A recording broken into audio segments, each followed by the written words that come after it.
Hey everyone, in this video we will discuss how to revoke access for a Power BI report you've already shared on the web. So let's start.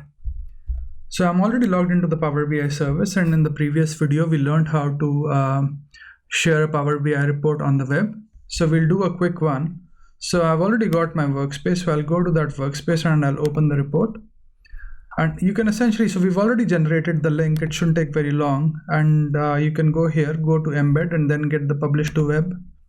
I'll give you the code, so I'll copy that, and now I'll quickly open another browser in incognito window, and then I'll just paste this code and hit enter. And you can see over here that I've got the report on the web with this link. Now let's say I want to revoke this access. I don't want this link to be enabled, or I want to make sure that nobody can access it because I've accidentally published the report. How do I go about doing that?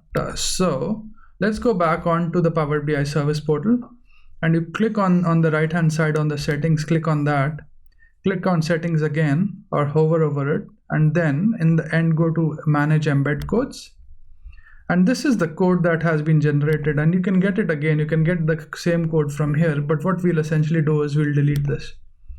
So it says you're about to delete a published to web code for this report. This report will no longer be available in the blogs or websites you put it in. So that's fine by us. So we'll just go and do a delete. And now if I go and refresh this over here, you can see that it says this content isn't available.